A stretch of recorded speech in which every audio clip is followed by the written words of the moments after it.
Okay. Um, thank you, Alice, and the organizers for the invitation to speak at this workshop. Like Aaron, I'm halfway around the world, and I wish I could have made it, but I had some personal complications which made it hard to travel. But it's a pleasure and opportunity to speak on this topic because I've been thinking about this for a while, and the group has been debating kind of the challenges and the opportunities for long-read and hybrid metagenomic assembly because we believe this could be one of the avenues for really improving metagenomic assembly. So I'm going to share some of these thoughts with you guys.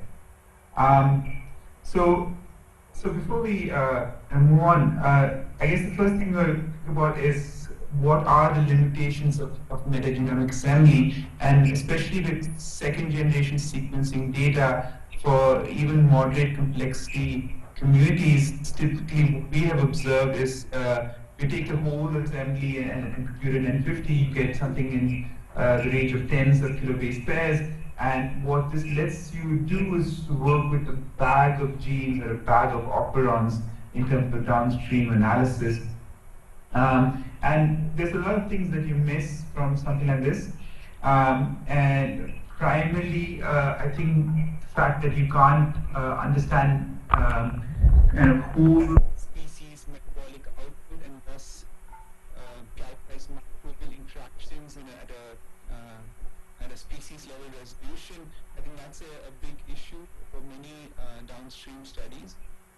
I think we miss, of course, as we discussed, strain variation, and particularly kind of the accessory genome with resistance invariant genes you may not be able to associate them correctly together, and that loses a bit of granularity when you're trying to look at two different conditions and trying to understand which strain really took over and what were the resistance invariance genes that allowed it to take over in a microbial community. So primarily many of my thoughts are driven from a kind of human microbiome perspective and studies of that. And the last is really rare members. Rare is a function of how deeply you've sequenced, of course, but if it's rare enough, and you still have reads corresponding to these members of the community, but if the coverage is low, the confidence in assembly is low, and also very fragmented. So these are all current limitations, and of course, in terms of scope for improvement for this often very what seems to be an intractable challenge. New algorithms and assembly software, of course, one piece in the puzzle. And then multi-sample analysis is a kind of an exciting direction which really leverages existing data in a smart way. And of course, new data types. So Aaron spoke about high-C, and the focus of this talk is long reads and how that can be useful. So before we start thinking about what is useful, of course, we need to define goals. And isolate genome assembly being a special case, it makes it easier to think about it. And what has now become the de facto standard is to expect a closed genome for bacterial genomes and with no misassemblies ideally, and with if possible Q60 or Q70 quality, because that's very relevant if you're doing some sort of transmission studies. When we go to metagenomes, maybe the notion of closed genomes is too much to ask. It is possible if you assume sufficient coverage, and if you assume a simple community and ignore strain variation, but maybe in many other realistic scenarios, this is not feasible. Genome clusters is another concept, which is the idea that you don't mind a fragmented assembly as long as you can cluster the assembly into bins which are largely accurate representations of the genomes that are present in the sample. And the last idea is just a generalization of this notion of assembly graph, is if you could capture strain variation in some sort of graph and can do that accurately. So, the data may not be ambiguate the graph in terms of getting mean, but if you can get an accurate, that might be useful in many things. So just some thoughts. I don't think we have a clear definition of what's the ideal metagenomic assembly yet, and partly limitations of data. Think of assembly, often a lot of people think about assembly being challenged because of a lot of work showing that assembly is NP complete, but in fact, actually, if you do a more fine-grained analysis, another showing is that is in practice just unconstrained, and the unconstrained part is the fact that you work with short compared to the size of the genome, and if you get longer reads, is no longer a challenge. Of course, you need to do algorithms and sort of seminal work in terms of back hybrid and data assembly that was done for the last few years shows that really if you have long reads, assembly could be a push button. But of course, this is still unclear with what we can do with metagenomic data. But the good thing is we have more choices now for long read. There's two technologies currently available with the newer NanoPro technology, which I'm showing over here. They're very similar characteristics. They both produce pretty long reads. The NanoPro reads can actually be very, very long. They have a very long tail. The costs are target, but roughly comparable as far as we see it. And an error rate is also we target, though my experience of NanoPro data tends to have a lot more highly erroneous reads, and so you can have error rates higher than 15% in a lot of the reads. So a question that cropped up in the community for a while was, can you assemble NanoPro data? Is it useful for assembly, isolated assembly, if not metagenomic assembly?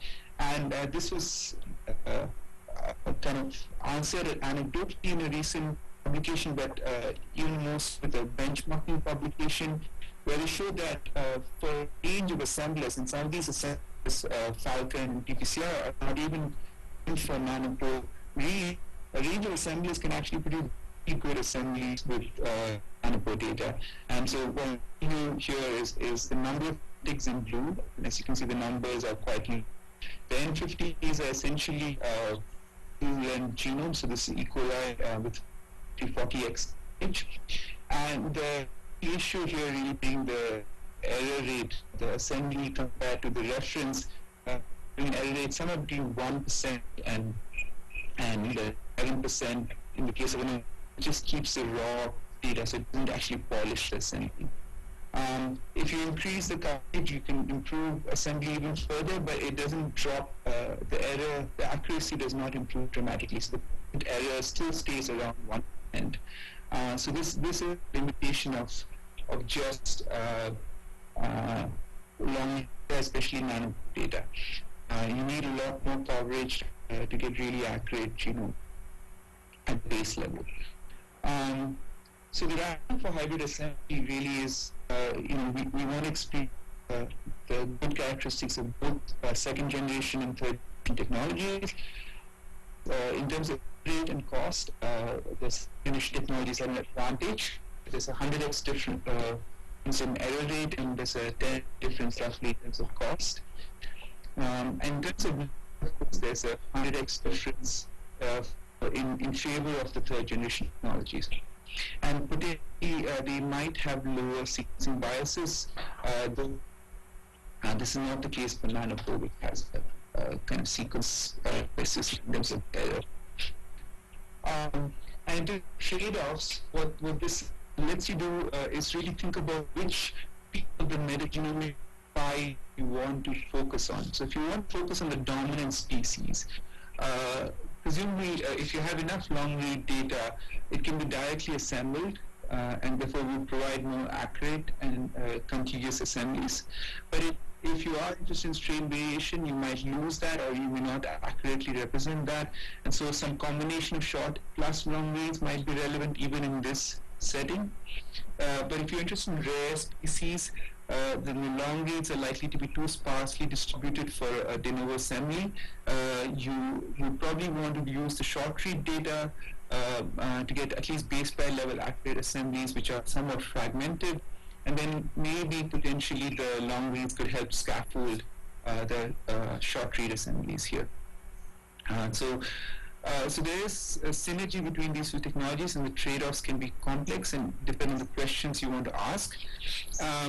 So just in terms of feasibility, there's not that many long-read sequencing data sets out there, but and partly because of costs but costs have been going down dramatically, and especially with the recent availability of nanopore sequencing and it being more robust now, and with costs dropping there as well, my suspicion is more and more groups would generate or try to generate nanopore metagenomic data sets. But in any case, a few years ago, we did a small pilot experiment with PacBio data, PacBio sequencing, and we got pretty nice results. We got a fair amount of pretty long reads, but we did see a spike at lower read lengths and a bit of bias in terms of coverage of various genomes in the PacBio data compared to the Illumina data, but we never could figure out what was going on because this is a real stool sample. In terms of cost, as I mentioned, there's a 10x difference, but it's still quite affordable. If you are really interested in studying a sample deeply, this could make sense. It's of course not as cheap as a few $100s, which is what would be ideal. But I think with sequencing costs going down constantly, and with Oxford Nanopore promising data almost at the cost of Illumina sequencing, I think we can get there. And so this is what I think is exciting. We should focus on. We also have been playing with a mock community that we generated in-house with about 20 species. And this is what I'm just showing you is the correlation between the known abundance in which we pool the species and the median genomic coverage that we estimate. And this is PacBio sequencing. We find that the coverages are reasonably correlated. So with the amount of sequencing that I'm listing here left, we get for species at about 1%, we get coverage to make it useful for the PacBio data to be useful for the SIM. And even for rare species, actually, even 0.1%, I think you can get something like 2x coverage, which can be useful if you're trying to do scaffolding with PacBio data. So, so in terms of methods, unfortunately, I don't think there is currently a hybrid metagenomic assembler that's directly out there, at least not something which goes all the way from quantigging. Metagenomic assemblers, comparing them to metagenomic scaffolders, one that we have, and there are hybrid assemblers which are listed here, but this is all kind of both hybrid and metagenomic. The methods listed are somewhat recent, and I'll show you the next slide, which shows some results based on methods. And of course, there's also clustering approaches. So I sort of think that this sort of assembly and clustering may be somewhat artificial because they can actually help each other. Methods can be used to guide assembly. So you can do reclustering in there, which can make the problem much easier, or you can do assembly, do quantic clustering, and then do reassembly. So it's important and useful to think about both of these steps to try to construct the most complete assemblies. Um, okay, so just in terms of utility of hybrid metagenomic assembly, still had some piloting and some pilot analysis. So this is based on the mock community 20 species that I mentioned earlier. And if you look at a species at a 10 abundance, what you realize here is that compared to the sort of just pure meta assembly or mega hit, and spades meta is it's a metagenomic assembly as well. Spades nano is basically using nanopore reads and spades in hybridizably mode, but without a metagenomics mode. And then Opera is just an in-house tool that we're developing, and this is corrected N50 on the y-axis. I think it's a significant boost if you have an kind of a metagenomic tool which can also leverage the long reads. So you get nearly kind of a lot of most of the genome in and a few pieces in this case. Of course, if you go down to rarer species, the assembly improvement drops. And what's been impressive to us has been how well MegaHit works as an assembler, metagenomic assembler. But in any case, N50 goes down by an order of magnitude, but there's still an improvement. And then if you go down to 0.1%, something similar happens. Assembly N50 goes on another order of magnitude, but there's still a slight improvement in terms of assembly contiguity. Yeah, of course, all of this is a function of how much data you generate. So there is, as I said, a trade-off between short read and long read data, and this really needs to be a part of any such challenge if we choose to go forward. So I would say the user should get to choose the trade-off of short read and long reads that they mix but be forced to stick to a fixed cost somehow in terms of the data they use. So just in terms of other concluding thoughts, I think assembly is just one way of answering questions. So we really need integrated solutions, because really the biological questions we are asking are they require a combination usually of assembly, profiling, and clustering, and so it might be better to it might be more interesting to focus challenges which are specific to the biological question, and this also gets to the point of how to define metrics and goals. So so I think there's some value in trying to think about what are the common kinds of metagenomic analysis that people would like to do, and then design challenges around that. So it's just a kind of suggestion from my end. I went ahead and sort of thought of a few challenge ideas which I thought were kind of cool or fun to do. So the one of them, and these are motivated by the applications that I mentioned initially.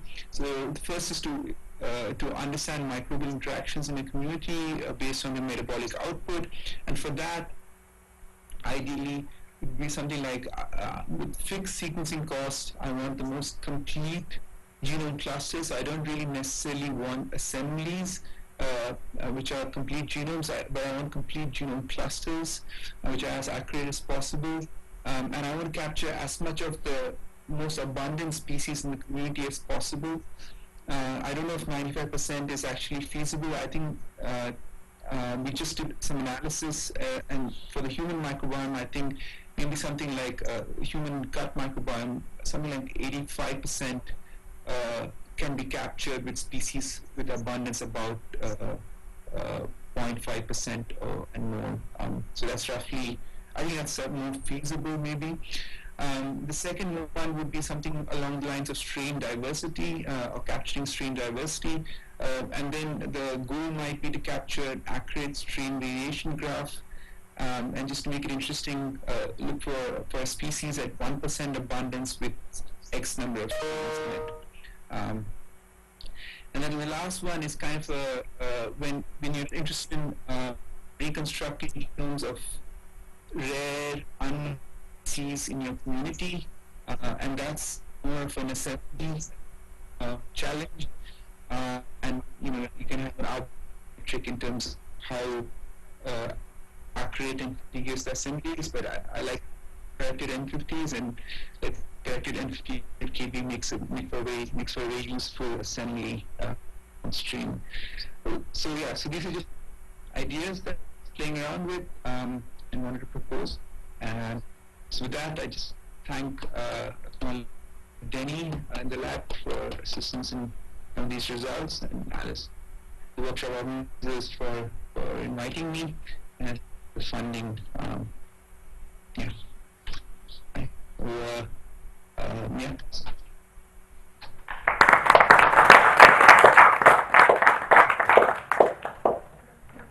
Thank you very much for suggesting some challenges to us.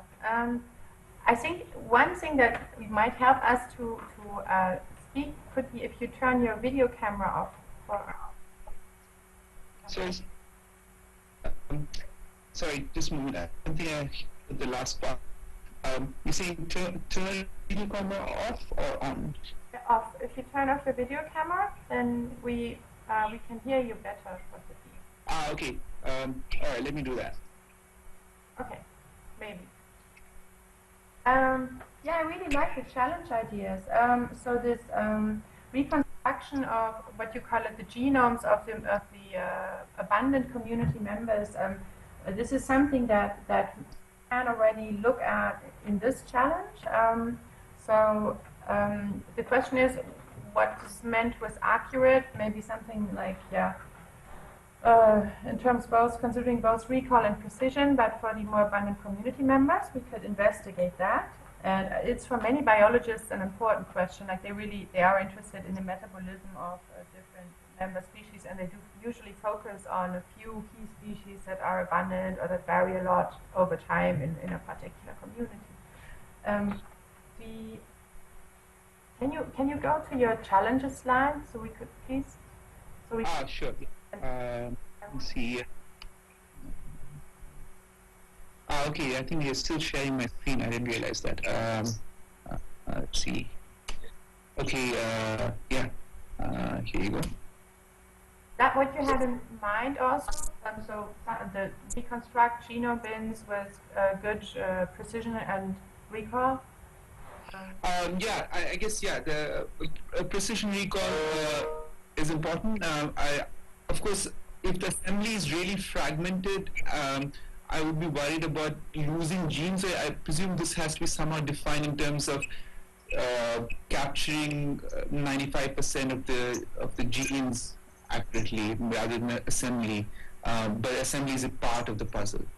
I see. So both in terms of assembly and yes. And so the strain level diversity. The most accurate strain variation graph. Are tools submitting such graphs? Is it so that would also require modifications? Well, not all of the tools generate these graphs. Yeah. So again, is you're saying do as current assemblers generate graphs? They output such graphs. So for assessment. Yeah. Well, some do, yeah. Some do, but not all. Okay. Yeah, I think it's useful information. Yeah.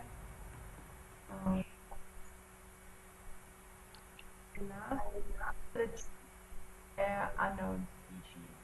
Yeah. So I think the challenges, these are much more concrete, right? Do you think that so is your was your feeling that the current challenge was too vague in its goals in some way? So we should be more concrete.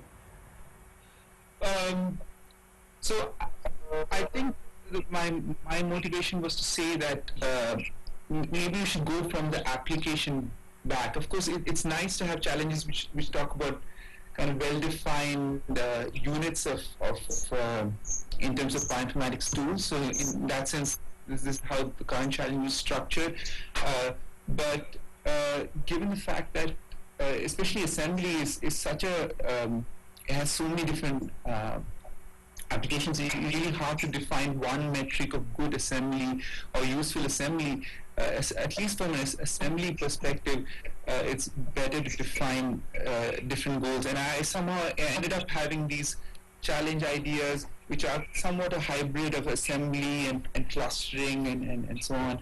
But I think this kind of makes people think of the application and then think of the best ways to get to that application. Yeah, that's true. Yeah, I like that. Yeah, so you also suggest to add like long reads to the challenge, right? Right. But so far we simulated all the reads. And I'm not sure if there's a good simulator for like nanopore reads, or even text. There is a published simulator for nanopore. It's a bioarchive preprint, as far as I know, and yeah, I don't know if it's how accurate or how good it is. I've read the bioarchive publication; it looks reasonable. But it's easy enough to generate a lot of real data, and there's a lot of isolate genome data out there, nanopore, and it's increasing quickly. And it's also easy to create in silico communities, mock communities. We've done that, and we have data from a mock community of 20 species. I think the most interesting would be if you can construct nice, complex mock communities.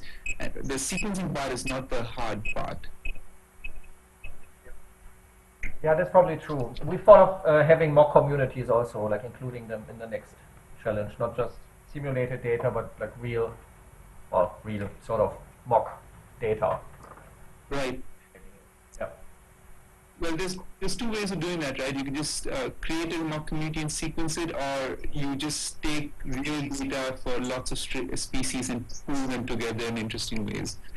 Yeah, exactly.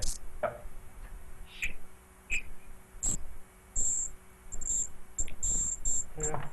More questions? You mentioned strain variation graphs. Already exist, or did you? No, I'm sort of borrowing from this assembly graph idea, and a lot of people are moving, especially for human genome analysis. People are talking about this idea of assembly graphs. Something similar could be applied. There's already ways to represent assembly graphs. They're getting more standardized. I know that not all assemblers spit these out, but and I think some metagenomic assemblers still also have this notion. I think Bambus too has some version of this in it, and maybe a few others do. I'm not completely aware of all of them.